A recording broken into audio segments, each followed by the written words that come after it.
Hello guys, हमारा topic चल रहा था फर्म का समापन। इस टॉपिक के अंतर्गत हमने समझा था कि फर्म के समापन के समय किस प्रकार से अपने को लेखांकन व्यवहार करना है, कौन कौन से खाते बनाए जाएंगे। अब आज हमें समझना है कि फर्म के समापन के समय अगर कोई साझेदार दिवालिया घोषित हो जाता है तो दिवालिया साझेदार के पूंजी खाते की अगर कोई कमी आती है, यानी पूंजी खाते का डेबिट शेष हो, या दिवालिया साझेदार के जो दायित्व शेष रह गए हैं उनकी पूर्ति कौन करेगा। तो आज इस लेखांकन व्यवहार के अंतर्गत हम आपको बता देते हैं कि जब कोई साझेदार फर्म के समापन के समय दिवालिया घोषित हो जाता है तो दिवालिया घोषित साझेदार के जो दायित्व की पूर्ति करेगा वो कौन होगा, साहूकार साझेदार। सपोज करो यहाँ पे 3 साझेदार हों, ए, बी और सी 3 साझेदार हों, और इनकी जो पूंजी समापन से तुरंत पूर्व जो दी थी ये थी 5000 क्रेडिट, ये थी 6000 क्रेडिट और ये थी 1000 डेबिट। अब यहां पे वसूली की जो हानि हुई, वसूली की हानि हुई, मान लो 500 इसके हिस्से में आ रही है, 500 रुपए इसके हिस्से में और 500 रुपए इसके हिस्से में आ रही है। तो ये वसूली की हानि, इसका मतलब इसे पूंजी खाते में क्या किया जाना चाहिए सर, डेबिट किया जाना चाहिए। तो ए की पूंजी खाते का तो क्रेडिट शेष है, कोई प्रॉब्लम नहीं है सर। यहां भी इसका 5500 पूंजी खाते का क्रेडिट शेष है, लेकिन सी का 1500 से क्या आ रहा है सर, डेबिट शेष आ रहा है। और सी का डेबिट शेष आने का मतलब सी की पूंजी नेगेटिव हो गई, मतलब सी को ये पैसा फर्म को देना पड़ेगा। तो सी इस परिस्थिति में 1500 रुपए कैश लेके आएगा और फर्म को भुगतान करेगा 1500 रुपए की कैश। इस तरह सी की जो दायित्व था 1500 रुपए का, जो फर्म के प्रति दायित्व, इस दायित्व की पूर्ति हो जाएगी। तो प्रॉब्लम यहाँ कोई प्रॉब्लम नहीं है। जब कोई साझेदार की पूंजी की कमी आ रही है पूंजी में, तो कमी को पूर्ति कर देगा साझेदार। जितने रुपए का उसकी पूंजी खाते का डेबिट शेष आ रहा है समापन के समय, वो डेबिट शेष की राशि कैश में ले आएगा और फर्म को दे देगा। तब इसकी जो है दायित्व की पूर्ति हो गई यहाँ पे। लेकिन प्रॉब्लम तब आती है जब मान लो कि यहाँ पूंजी खाते का डेबिट शेष आ रहा है 1500 और ये सी जो है क्या हो गया, दिवालिया घोषित हो गया। दिवालिया मतलब इंसॉल्वेंट डिक्लेयर हो गया। इसका मतलब है ये अपने दायित्वों की पूर्ति कर नहीं सकता है। तो कोर्ट ने जब इसको दिवालिया घोषित कर दिया है तो अब ये 1500 रुपए की अपनी पूर्ति दायित्व की नहीं कर सकता। तो अब क्या करेंगे, तो जब कोई साझेदार के पूंजी खाते का फर्म के समापन के समय डेबिट शेष आता है, यानी कि उसके पूंजी का घाटा हो जाता है या फिर पूंजी के शेष में कुछ कमी आ जाती है, तो पूंजी खाते के इस डेबिट शेष को भरपाई करने वाले कौन होंगे, इसकी जो दायित्व फर्म के प्रति बन रहा है इसकी पूर्ति कौन करेगा सर, ये ए और बी जो 2 शेष साहूकार साझेदार हैं, ये इस सी की इस पूंजी की हानि की पूर्ति करेंगे। तो आपको क्या ध्यान रखना है कि सर जब भी फर्म का समापन हो और समापन के समय किसी साझेदार की पूंजी का घाटा आ रहा हो, यानी पूंजी खाते का डेबिट शेष आ रहा हो, और उस समय वो साझेदार जिसके पूंजी खाते का डेबिट शेष है वो दिवालिया घोषित हो जाता है, तो दिवालिया घोषित साझेदार के घाटे की पूर्ति करेंगे शेष बचे हुए साझेदार, जिनको हम क्या कहेंगे, साहूकार साझेदार। ए और बी साहूकार है, यानी जो दिवालिया घोषित नहीं हुए हैं। तो शेष साहूकार साझेदार इसके पूंजी की घाटे की पूर्ति करेंगे। अब प्रश्न ये उठता है कि ये 1500 रुपए का जो पूंजी खाते का डेबिट शेष आ रहा है, इसकी पूर्ति ए और बी किस अनुपात में करेंगे। अब या तो इसको 1500 को जो लाभ विभाजन अनुपात, मान ले समान अनुपात था यहाँ पे, तो समान अनुपात में भी कर सकते हैं, या ये अपने इस पूंजी के अनुपात में भी कर सकते हैं। तो प्रश्न, ये जो प्रश्न उठता है कि किस अनुपात में करेंगे, इस संबंध में जब दिवालिया साझेदार की पूर्ति को विभाजित करने के संबंध में साहूकार साझेदारों के मध्य 2 परिस्थितियां हो सकती हैं।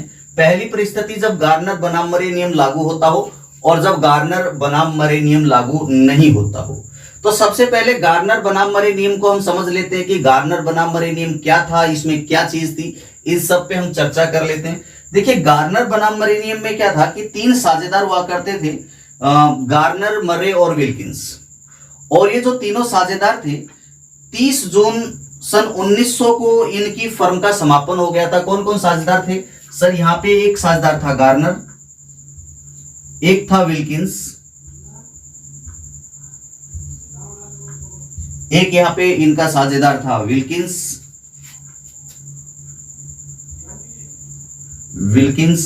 और विल्किंस के बाद एक था मर्रे।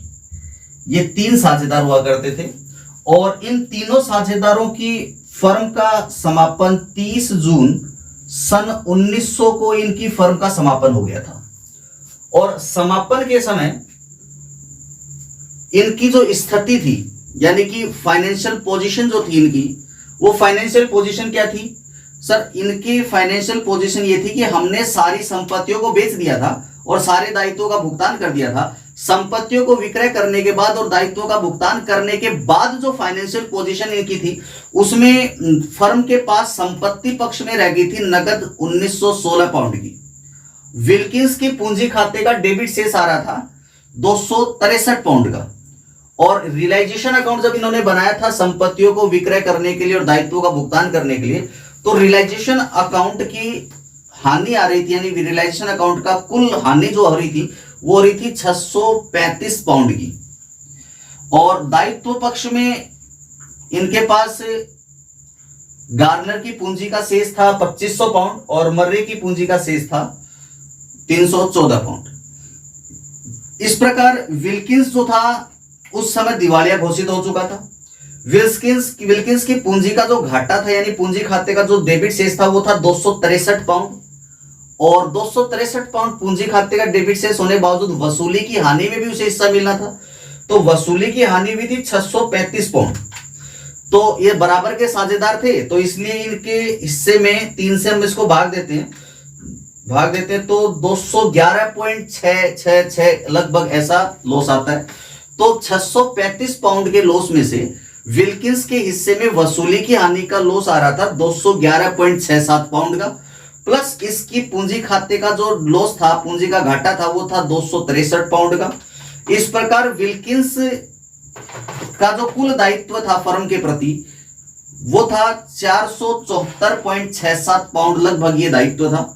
और इस दायित्व की पूर्ति किसे करनी थी सर? गार्नर और मर्रे को करनी थी, क्योंकि विल्किंस जो था वो तो दिवालिया घोषित हो ही गया था। तो विल्किंस के हिस्से में आने वाले 274.67 पाउंड यानी अप्रोक्सीमेटली कह सकते हैं 475 पाउंड, 474.67 पाउंड था, जिसको अप्रोक्सीमेटली 475 पाउंड कह सकते हैं।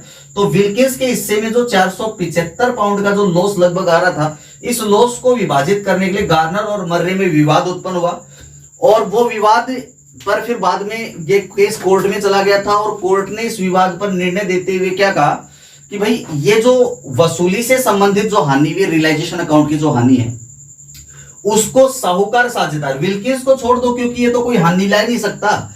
तो गार्नर और मर्रे के हिस्से में जितनी हानि आ रही थी किसकी? वसूली खाते की, उसको गार्नर और मर्रे क्या करेंगे? नगद में लेके आएंगे। अर्थात साहूकार साझेदार अपनी वसूली की हानि को नगद में फर्म में लेकर आएंगे। तो एक तो बात ये कही गई। फिर कहा गया कि विल्किंस के जो 474.67 पाउंड का जो कुल हिस्सा लॉस का आ रहा है, इसके वसूली की हानि और पूंजी के घाटे को मिलाकर, या फिर अपन कह सकते हैं 475 पाउंड भी इसको लगभग कह सकते हैं। तो ये जो वसूल इसकी विल्किंस के जो घाटा था, विल्किंस के घाटे को कोर्ट ने पूंजी अनुपात में विभाजित करने का इंस्ट्रक्शन दिया था गार्नर और मर्रे को। कोर्ट ने निर्णय दिया कि दिवालिया साझेदार के हिस्से की पूंजी का जो घाटा आ रहा है वसूली की हानि समेत, ये व्यापार की सामान्य क्रिया के अनुसार होने वाला घाटा नहीं है, इसलिए शेष साहूकार साझेदार इस घाटे की पूर्ति अपने पूंजी के अनुपात में करेंगे। तो इस निर्णय के अनुसार जब गार्नर बनाम मर्रे नियम प्रश्न में हमें लागू करना होगा तो हम क्या करेंगे? जो भी दिवालिया साझेदार होगा उसकी पूंजी की कमी या उसकी पूंजी का जो घाटा होगा, उसके पूंजी के घाटे को शेष साहूकार साझेदार अपने पूंजी के अनुपात में वहन करेंगे और साहूकार साझेदार अपनी वसूली की हानि को क्या करेंगे सर? नगद में लेकर आएंगे फर्म में। तो ये गार्नर बनाम मर्रे नियम के अनुसार एक निर्णय निकल के आया था जो आज भी हमें लागू करना होता है। प्रश्न ये उठता है कि सर अगर पूंजी स्थिर हो तो स्थिर पूंजी की दशा में तो कोई दिक्कत नहीं, जो प्रारंभिक पूंजी होगी उस प्रारंभिक पूंजी का ही हम अनुपात बनाएंगे और दिवालिया साझेदार की पूंजी को जो है, पूंजी का जो घाटा दिवालिया साझेदार की पूंजी का, उसे साहूकार साझेदार अपनी प्रारंभिक पूंजी के अनुपात में बांट लेंगे। लेकिन ऐसा कब होगा? जब पूंजी स्थिर हो। लेकिन अगर पूंजी परिवर्तनशील रखी हुई है तो उस दशा में क्या करेंगे? तो परिवर्तनशील पूंजी की दशा में जब हमें पूंजी अनुपात ज्ञात करना होगा तो इस पूंजी अनुपात को ज्ञात करने के लिए हमें पूंजी का अर्थ पता होना चाहिए। तो यहां इस निर्णय के अनुसार पूंजी का अर्थ क्या है? इस निर्णय के अनुसार पूंजी का अर्थ होगा चिट्ठे में दी गई प्रारंभिक पूंजी, चिट्ठे में दी गई पूंजी कितनी है वो ले लेंगे, लेकिन पूंजी का क्रेडिट शेष होना चाहिए, प्लस इसमें हम क्या करेंगे, संचित लाभ जो बैलेंस शीट के दायित्व पक्ष में दिए हुए माइनस संचित हानियां जो बैलेंस शीट के संपत्ति पक्ष में दी हुई है। संचित हानि जो बैलेंस शीट के कहां दी हुई है सर, ये बैलेंस शीट के संपत्ति पक्ष में दी हुई होती है। तो यहां ये समायोजन करने के बाद, लेकिन ध्यान रखेंगे इसमें समापन का कोई समायोजन नहीं करना, ये सारे समायोजन बैलेंस शीट में दी हुई आइटम्स के हैं। रियलाइजेशन का कोई भी लाभ या हानि यहां पे पूंजी में हस्तांतरित किए करने से पहले की पूंजी होनी चाहिए, संचित लाभ और हानियों का समायोजन करने के बाद की पूंजी होनी चाहिए। यानी कि समापन से पहले संचित लाभ हानियों का जो समायोजन करना है ये समायोजन हो चुका होता है, लेकिन ध्यान रखना है इसमें रियलाइजेशन अकाउंट का कोई प्रॉफिट लॉस आए तो उसको यहां पूंजी में शामिल नहीं करना है, जब हमें पूंजी अनुपात ज्ञात करना हो दिवालिया साझेदार की कमी को विभाजित करने के उद्देश्य से। तो यहाँ पूंजी का अर्थ इस उद्देश्य के लिए जब हमें पूंजी अनुपात ज्ञात करना हो तो वह पूंजी का अर्थ क्या होगा, चिट्ठे में दी गई पूंजी खाते का क्रेडिट शेष संचित लाभ माइनस संचित हानि, ये इसका पूंजी खाते का पूंजी का अर्थ होगा। तो जब गार्डनर बनाम मरे नियम लागू होता है तो हमें क्या करना है सर, दिवालिया साझेदार की पूंजी को किस अनुपात में बांटना है, पूंजी के अनुपात में बांटना है, और साहूकार साझेदार अपनी वसूली की यानी रियलाइजेशन के लॉस को कैश में लेकर आएंगे। चलिए यहां तक तो बात हो गई सर, इसमें कोई दिक्कत नहीं है। पूंजी का अर्थ क्या है वो भी हमने समझ लिया। तो अब अगर आप इसका स्क्रीनशॉट लेना चाहते हैं तो स्क्रीनशॉट ले सकते हैं।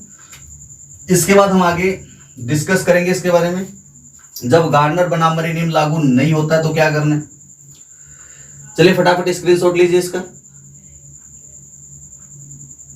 आई थिंक आपने स्क्रीनशॉट ले लिया होगा।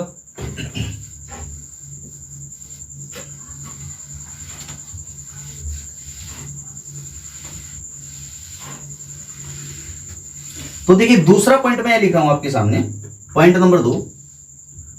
दूसरी परिस्थिति क्या हो सकती है, जब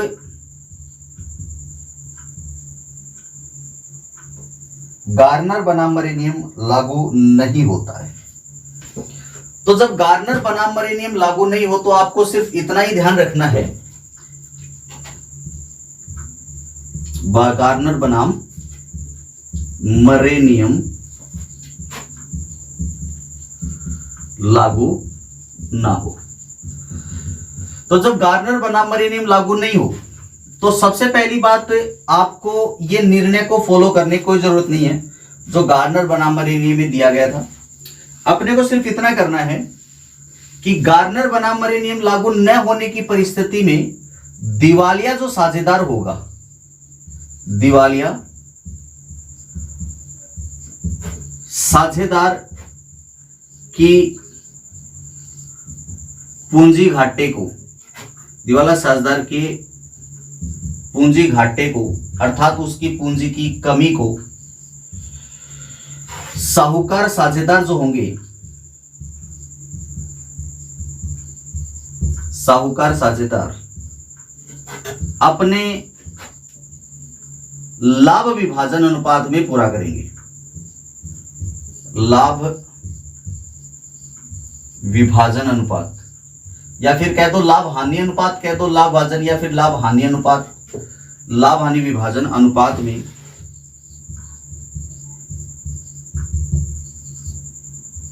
पूरा करेंगे। तो जब गार्डनर बनाम मरे नियम लागू नहीं होता तो दिवालिया साझेदार की पूंजी की घाटे को यानी पूंजी कमी को साहूकार साझेदार अपने लाभ हानि विभाजन अनुपात में पूरा करेंगे, और गार्डनर बनाम मरे नियम लागू होता तो पूंजी के अनुपात में पूरा करेंगे। तो ये नियम दोनों आपको याद रखने। अब प्रश्न ये उठता है कि सर जब प्रश्न में ये ना कहा हो कि गार्डनर बनाम मरे नियम लागू करना है अथवा नहीं करना, तो उस संबंध में क्या करेंगे। तो अन्य सूचना के अभाव में आपको कोई भी सूचना ना दी गई हो कि गार्डनर बनाम मरे नियम लागू करना है या नहीं करना है, तो गार्डनर बनाम मरे नियम को हमें लागू करना पड़ेगा। तो आप क्या लिखेंगे यहां पे, अन्य सूचना के अभाव में गार्डनर बनाम मरे नियम फर्म के समापन के समय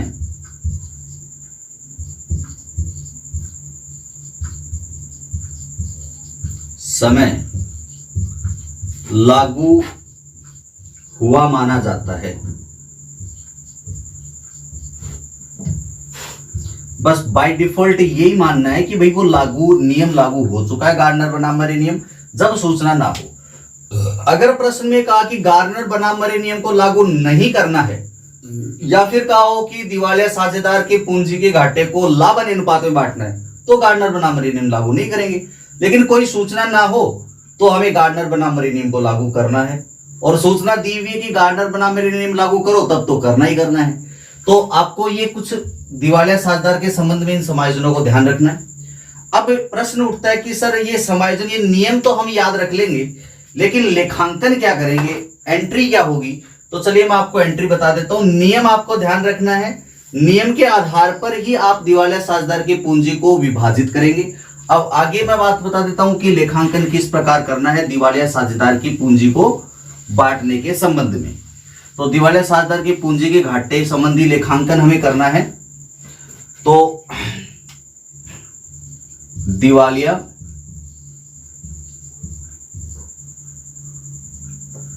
साझेदार की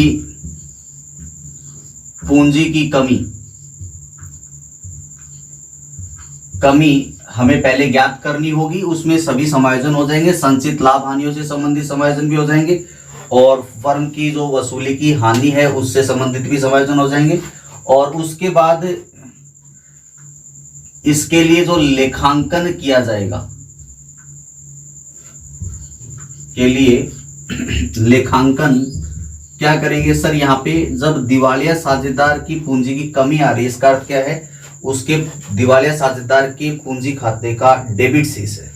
तो हम क्या करेंगे, दिवालिया साझेदार के पूंजी खाते को हम अपलिखित करेंगे, शेष साहूकार साझेदार इस हानि की पूर्ति करेंगे। तो पूंजी खाते का पहले डेबिट शेष था, अब दिवालिया साझेदार के पूंजी खाते को क्रेडिट करके उसके पूंजी खाते को बंद कर देंगे। तो यहां हो जाएगा इनसॉल्वेंट जो भी पार्टनर है, यानी दिवालिया इंसॉल्वेंट पार्टनर की कैपिटल को आप क्रेडिट कर देंगे, पार्टनर्स कैपिटल अकाउंट, इसको क्रेडिट करेंगे। तो ये पूंजी खाते की, ये पूंजी का घाटा था दिवालिया साझेदार की पूंजी। इंसॉल्वेंट का मतलब क्या होता है? दिवालिया होता है। यहाँ पे दिवालिया साझेदार है, तो दिवालिया साझेदार की पूंजी खाते का जो डेबिट शेष था उसे आपने क्रेडिट कर दिया, तो इसका अकाउंट बंद हो गया। अब इस हानि की पूर्ति कौन करेंगे? शेष साहूकार साझेदार करेंगे। तो साहूकार साझेदार, शेष जो साझेदार बच गए वो कौन है सर? सॉल्वेंट पार्टनर है। तो आप यहां लिखेंगे सॉल्वेंट पार्टनर्स कैपिटल अकाउंट को डेबिट करेंगे, क्योंकि जब साहूकार साझेदार इनसॉल्वेंट पार्टनर है दिवालिया साझेदार की पूंजी की कमी को पूरा करेंगे, तो वहां दूसरी तरफ उसकी पूंजी तो कम हो जाएगी, लेकिन दूसरी तरफ सॉल्वेंट पार्टनर की पूंजी भी तो कम हो जाएगी। तो पूंजी जब इनकी कम होगी तो हम इसके पूंजी खाते को क्या कर देंगे? डेबिट कर देंगे। और यहाँ किस अनुपात में सॉल्वेंट पार्टनर इस पूंजी की कमी को पूरा करेंगे? डिपेंड करेगा किस पर सर? नियम पर डिपेंड करेगा कि कौन सा नियम लागू करना है, गार्डनर बनाम मरे नियम लागू करना है या नहीं करना। अगर गार्डनर बनाम मरे नियम लागू करना है तब तो ये पूंजी के अनुपात में होगा, और अगर गार्डनर बनाम मरे नियम लागू नहीं करना है तो फिर ये घाटा जो है लाभ विभाजन अनुपात में पूरा होगा। तो चलिए अब हम इससे रिलेटेड एक न्यूमेरिकल क्वेश्चन सॉल्व करेंगे। तो क्वेश्चन आपको दिया हुआ है पेज नंबर 177 और प्रश्न संख्या है 11। इजीली आपको इस प्रश्न से समझ में आ जाएगा कि हमें दिवालिया साझेदार की क्या क्या अकाउंटिंग ट्रीटमेंट करनी है। देखिए प्रश्न पढ़ते हैं। एबीसी एक फर्म में बराबर के साझेदार हैं। 31 मार्च 2012 को बैलेंस शीट आपको दी हुई है, और इस बैलेंस शीट के संपत्ति पक्ष पर कैश, डेटर, स्टॉक और गुडविल दिया हुआ है, और लायबिलिटी साइड में आपको दिया हुआ है क्रेडिटर और एबीसी की कैपिटल दी हुई है। उक्त तिथि को फर्म का समापन हो गया, ये दिवालिया हो जाता है। फर्म के देनदारों से 80,000 रुपए, स्टॉक से 50,000 रुपए वसूल होते हैं। लेनदारों को पूर्ण भुगतान में 86,000 रुपए चुकाए गए। वसूली में 4,000 रुपए, ए से कुछ भी वसूल नहीं हो सका। वसूली खाता, साझेदारों पूंजी खाते व रोकड़ खाता बनाइए। 3 खाते बनाने के लिए बोला गया है। एक बताया हमसे हमें सर एक वसूली खाता बनाओ, यानी कि रियलाइजेशन अकाउंट बनाएंगे, और जब हम रियलाइजेशन अकाउंट बनाते हैं तो रियलाइजेशन अकाउंट का कोई फर्क नहीं पड़ता कोई साझेदार दिवालिया हो या ना हो। दिवालिया होता है तो भी रियलाइजेशन अकाउंट वैसे ही बनेगा, और दिवालिया कोई साझेदार नहीं होता है तो भी रियलाइजेशन अकाउंट ठीक वैसे ही बनेगा जैसा हमेशा बनता है अब तक। रियलाइजेशन अकाउंट का ये आपका क्रेडिट साइड है, ये डेबिट साइड है, और यहां अपन पर्टिकुलर्स लिखेंगे, यहां अमाउंट होगा रुपीज में, ये पर्टिकुलर्स होगा,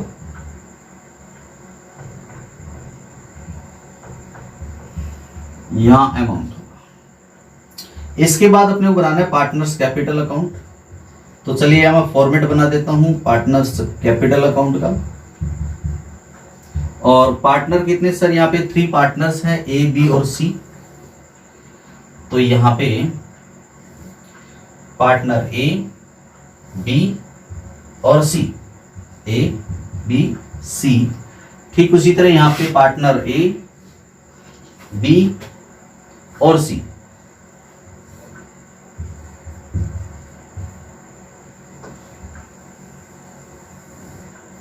यहां लिखेंगे अपन पार्टिकुलर्स, ये क्रेडिट साइड है आपका, इधर ये डेबिट साइड होगा जहां पे आपको यहां पे क्या लिखना है सर, यहां लिखना हमें पार्टिकुलर्स लिखना है।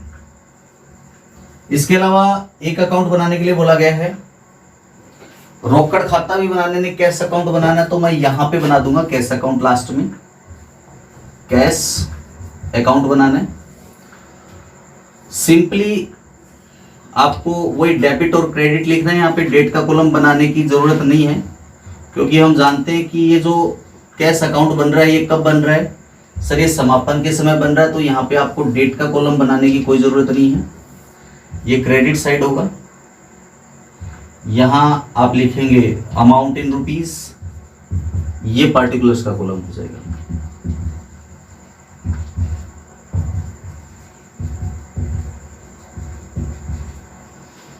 तो सबसे पहले बैलेंस शीट के आइटम्स जो है उनका जो अकाउंटिंग ट्रीटमेंट करना होता है, पहले वो अकाउंटिंग ट्रीटमेंट कर देते हैं, फिर अपन अच्छे से हर एक पॉइंट को समझते चलेंगे। बैलेंस शीट के संपत्ति पक्ष में दिया हुआ, एसेट साइड में दिया हुआ है आपको कैश 10,000 का, तो कैश हमेशा कैश अकाउंट में ट्रांसफर होगा, एसेट है इसलिए डेबिट बैलेंस होगा, तो यहां लिखेंगे बैलेंस बीडी। रुपए 10,000 कैश अकाउंट में ट्रांसफर हो गया। इसके बाद इसमें दिया हुआ है सर डेटर, स्टॉक और गुडविल, तो तीनों संपत्तियां हैं, इनको रियलाइजेशन अकाउंट में ट्रांसफर करेंगे। तो रियलाइजेशन में लिखा मैंने सन्ड्री एसेट। आपको ध्यान होगा मैंने बताया था कोई भी टेंजिबल और इंटेंजिबल एसेट होगी कैश को छोड़कर या बैंक को छोड़कर, वो सारी टेंजिबल और इंटेंजिबल एसेट ट्रांसफर हो जाती है रियलाइजेशन अकाउंट में। तो डेटर, स्टॉक और गुडविल को ट्रांसफर कर देंगे यहाँ पे, डेटर्स, स्टॉक और गुडविल, ये जो भी अपने को दिया हुआ है इन सबको ट्रांसफर करेंगे। तो डेटर, स्टॉक और गुडविल का वैल्यू होगा 1,10,000, 60,000 और 1,10,000, 60,000 और 20,000। इन सबको मिला के हो जाता है सर अपना 1,90,000 टोटल हो जाते हैं यहाँ पे, 1,90,000। इसके बाद आते हैं दायित्व पक्ष में, क्रेडिटर दिया हुआ है तो दायित्वों को भी रियलाइजेशन अकाउंट में लाएंगे, और मैंने आपको बताया था दायित्व रियलाइजेशन अकाउंट के क्रेडिट में आते हैं। तो जो क्रेडिटर्स दिए हुए वो अपन यहाँ ले आएंगे, जिनका अमाउंट है 90,000 यानी 90,000 रुपए। इसके बाद दिया हुआ है कैपिटल्स, तो कैपिटल जो दी हुई है वो कैपिटल अकाउंट में बैलेंस बन जाएगी। तो लायबिलिटी साइड में कैपिटल, इसका मीनिंग क्रेडिट बैलेंस है, तो यहां लिखेंगे आप बाई बैलेंस ब्रॉट डाउन। कितना कितना कैपिटल है सर, यहाँ पे 10, 60 और 40 है, 10,000, 60,000 और 40,000 इनका कैपिटल हो गया। इसके बाद आप क्या करेंगे, नीचे सूचनाओं पर हम नजर मारते हैं, थोड़ा सा नजर डाल लेते हैं। लिखा है सूचनाओं में ए दिवालिया घोषित हो गया, कोई दिक्कत नहीं है। फर्म के देनदार से 80,000, स्टॉक से 50,000 वसूल होते हैं। तो देनदार से और स्टॉक से हमें वसूल हो रहा है, तो संपत्तियों से जब वसूली होगी तो अपन यहां एंट्री करेंगे बाई कैश अकाउंट एसेट से रियलाइज हो रहा है, बाई कैश अकाउंट ये हो रहा है, एसेट से कुछ हमें रियलाइज हो रहा है, एसेट्स रियलाइज्ड, एसेट से कितना रियलाइज हो रहा है सर, यहां पे प्रश्न में बताया गया 80,000 देनदार से और 50,000 इससे। डेटर्स से वसूल हुआ सर 80 और 50,000 वसूल हुआ है स्टॉक से, तो टोटल 1,30,000 की वसूली होगी अपनी यहाँ पे। आगे प्रश्न में कहा गया कि जो क्रेडिटर्स है, लेनदार है, उनको पूर्ण भुगतान में 86,000 रुपये चुकाए गए हैं, तो क्रेडिटर यहाँ थे इनका भुगतान करेंगे, यहाँ कैश बिजनेस से गई अगर भुगतान किया तो अपन ने, तो कैश अकाउंट यहाँ लिख देंगे, क्रेडिटर्स पेड हो गए, ये हो गए सर क्रेडिटर्स पेड हो गए। कितना पेमेंट किया सर क्रेडिटर का, 86,000 रुपए का भुगतान किया अपन ने कुल मिला के इनका पूर्ण भुगतान में। इसके बाद वसूली व्यय 4,000 बताई गई, तो वसूली व्यय का भुगतान किया तो कैश बिजनेस से गई, तो यहाँ रियलाइजेशन अकाउंट के डेबिट में लिख देंगे सर ये एक्सपेंसेस हो गया अपना, टू कैश अकाउंट लिखेंगे, एंट्री बनेगी टू कैश अकाउंट, कितना 4,000 का ये भुगतान किया अपन ने। अब अपन इसका प्रॉफिट लॉस कैलकुलेट कर लेंगे, तो देखिए इसका डेबिट साइड का टोटल आ रहा है 9 दूनी 18, 2,80,000 टोटल आ रहा है सर। उधर क्रेडिट साइड का टोटल आ रहा है सर 9 और 3 12, 2,20,000 का टोटल आ रहा है, तो हानि हो गई यहाँ पे 2,80,000, तो 60,000 रुपए का अंतर आया, तो 60,000 क्या हो गया सर, लॉस हो गया, और इस लॉस को हम ट्रांसफर कर देंगे पार्टनर्स कैपिटल में। ट्रांसफर किसमें सर, एज कैपिटल अकाउंट में, बीज कैपिटल अकाउंट में और सीज कैपिटल अकाउंट में।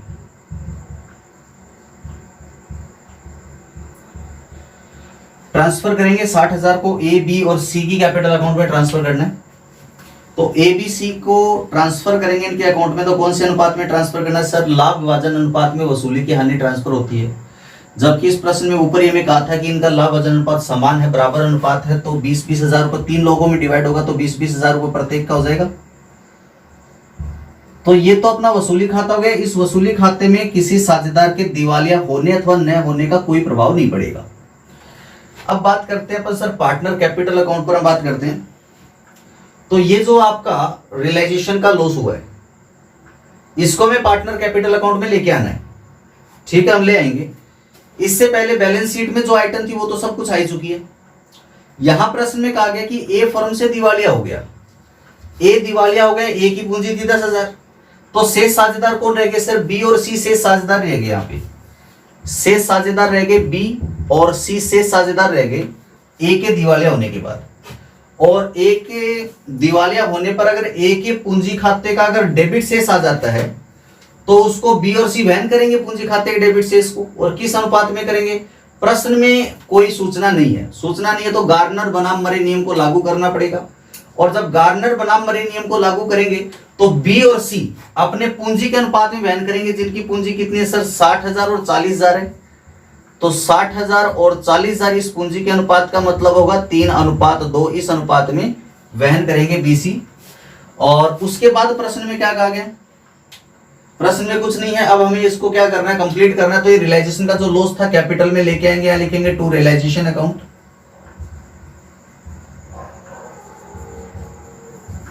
20,000, 20,000 और 20,000। थोड़ा ध्यान से देखो, ए के पूंजी खाते का क्रेडिट शेष 10,000 था, जबकि इसके डेबिट में रियलाइजेशन का लॉस आ गया 20,000, यानी कि ए के पूंजी खाते का डेबिट शेष आ गया कितना, 10,000 से डेबिट शेष आ गया, क्योंकि क्रेडिट में 10 था, डेबिट में 20 आ गया, तो डेबिट बैलेंस आ रहा है कितना, 10,000 का डेबिट बैलेंस आ रहा है। तो ए के पूंजी खाते का डेबिट बैलेंस कितना है, ए की पूंजी की पूंजी में कमी कितनी पड़ रही है सर, यहाँ पे रुपए 10,000 की कमी पड़ रही है, और इस 10,000 की कमी को पूर्ति कौन करेंगे सर, बी और सी करेंगे, किस अनुपात में, पूंजी के अनुपात में 3:2 है, जो कि पूंजी का अनुपात उसमें वहन करेंगे, तो 6,000 बी इसको वहन करेगा और 4,000 सी वहन करेगा। और इसको वहन करने के लिए एंट्री क्या करेंगे सर, बी और सी को डेबिट कर देंगे, तो बी और सी के डेबिट में तो लिखेंगे यहाँ पे to A's capital account. B कितनी वहन कर रहा है इसकी पूंजी? सर ये 6000 वहन कर रहा है और सी 4000 वहन कर रहा है। जबकि ए को अपने को क्रेडिट करके इसका अकाउंट क्लोज कर देना है, तो यहां लिखेंगे बाई बीज capital account, by seize capital account.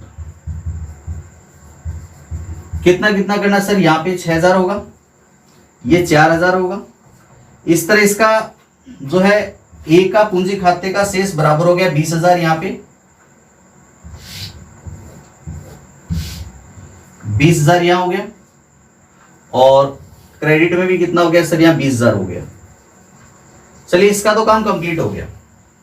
शेष साझेदारों का क्या करना है? अब गार्नर बनाम मरे नियम जब हमने लागू कर ही दिया है, तो गार्नर बनाम मरे नियम के अनुसार ये जो वसूली की हानि साहूकार साझेदार क्या करेंगे सर? नकद में लेके आएंगे। नकद में लेके आएंगे तो यहां लिखेंगे अपन बाई कैश अकाउंट। इनको कैश में लेके आनी पड़ेगी। ये वसूली की हानि 20000 और 20000 बी और सी लेके आएंगे, क्योंकि ये साहूकार साझेदार हैं। दिवालिया साझेदार कुछ ला नहीं रहा है, अगर कुछ लाता तो इसका भी लिख देते कैश में कितना अमाउंट लेके आ रहे। अब इसके बाद हमें क्या करना है? अब फाइनल पेमेंट कर देना है बी और सी का, जो भी फाइनल पेमेंट होगा। देखो बी के पूंजी खाते हैं क्रेडिट शेष हो गया 80000 और इसका हो गया 60000। 80000 में से आपको 26000 माइनस कर देना है, तो 54000 इसके पूंजी खाते का शेष बचा, जो हमें फाइनली इसको पेमेंट कर देना है टू कैश अकाउंट। ये बैलेंसिंग फिगर में फाइनल पेमेंट हो जाएगा। लिख सकते हो आप यहाँ पे फाइनल पेमेंट हो रहा है सर ये। ठीक इसी तरह इसकी पूंजी का टोटल आ रहा है 60000 क्रेडिट बैलेंस है, और 60 में से इसको अपन माइनस करेंगे तो ये हो जाएगा आपका जो है 36000 इसका शेष रह जाएगा। तो 36000 में भुगतान करना पड़ेगा सी को फाइनली। तो यहाँ टोटल 80000 हो गया, और यहाँ इसका टोटल कितना हो गया सर? 60000 हो गया। तो इस प्रकार आपके पूंजी खाता भी यहाँ पे बन के तैयार है। हमने क्या किया है कि पहले तो ए की पूंजी का शेष जो था डेबिट शेष वो निकाल लिया, 10000 आया, क्योंकि 20000 लॉस था, 10000 इसकी पूंजी थी। और इस लॉस की भरपाई किसने कर दी? बी और सी ने 6000 और 4000 इन्हें अपनी पूंजी के अनुपात में, पूंजी कितनी थी 60000 40000 इन्हें 3:2 में इसकी पूर्ति कर दी। और फिर उसके बाद वसूली की हानि 7000 अपनी नकद में लेके आए हैं, और शेष फाइनल पेमेंट इनको बी सी को अपने यहाँ पे 54000 36000 का कर दिया। इसके बाद क्या करना है सर? कैश अकाउंट और बनाना है। तो चलिए यहाँ पे हम कैश अकाउंट बना लेते हैं। कैश अकाउंट का फॉर्मेट मैंने यहाँ पे बना रखा है। यहां देखिए कैश का सर ये है रहा, 2 बार कैश है, मतलब कैश क्रेडिट हो गया, तो क्रेडिट साइड में लिखो बाई। कहां से ला रहे हैं इसको सर? रियलाइजेशन अकाउंट से ला रहे हैं, तो लिखो बाई रियलाइजेशन अकाउंट।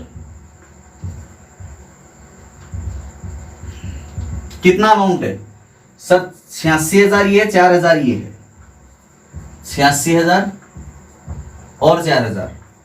इधर देखिए रहा बाई कैश। बाई कैश का मतलब यहां लिखेंगे टू रियलाइजेशन।